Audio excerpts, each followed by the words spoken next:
We have officially made it here to 2025 here in the Crossroads here for our sports teams. And again, we got two main sports we're going to have to keep an eye on here in this wintertime is soccer and basketball here. But for today, I'm going to talk about the soccer action here for both women's and men's teams here. So there are 8 soccer teams here in the Crossroads here. There's 6 teams in the 4A ranks there with Calhoun, El Campo, Hallettsville, Palacios, and Yoakum, who again, if you think about it, remember Hallettsville, Palacios, and Yoakum are all in football 3A schools, but in soccer they are moved over to the 4A ranks again because there is no 1, 2, or 3A soccer alignments there in the soccer ranks. Then in 5A we still got the same teams as usual with Victoria East and Victoria West, but they're playing Houston teams instead of playing San Antonio teams like we saw in football here this past season. So some teams you got to keep an eye on. In the men's soccer side, El Campo and Calhoun, they were great last year. Calhoun went 21-6-1 overall, 12-1-1 there in district, and then El Campo men's team went 15-5-2 overall, and then 12-2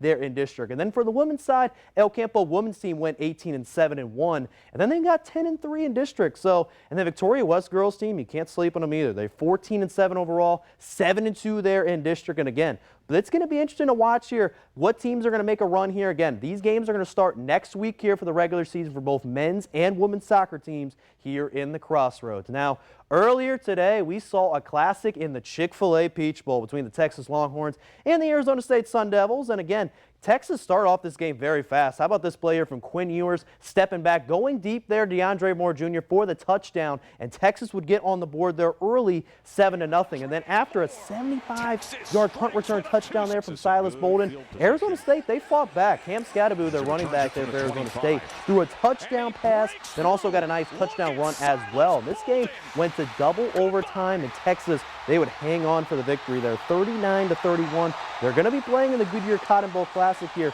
and we'll tell you who they will play there in a minute. But before I tell you that, it's going to be to our viewer poll here, where I asked, after this big-time win, do you see Texas maybe winning a national championship, yes or no? Majority of you are saying yes right now. It's about 64% saying about yes, 36 saying no. Again, what Texas team's going to show up is going to be the key there, I think, next week for the Texas Longhorns. And the team that Texas will face here is going to be from the winner of this game here between Ohio State and the Oregon Ducks there in the Rose Bowl game. Right now, my Ohio State Buckeyes, they are taking care of business. Up 34-14 right now. It is in the third quarter, not at halftime there in that one. But again, Ohio State right now, if they win this game, they will play Texas there at AT&T Stadium. That game is going to be January 10th at 6:30 p.m. there on ESPN. And then finally there on sports here, how about LeBron James' son? We know about Bronny James, right? He got selected to the Lakers there this past draft, but his other one there, and Bryce James, just announced that he's going to be playing at Arizona at the college level. Bryce,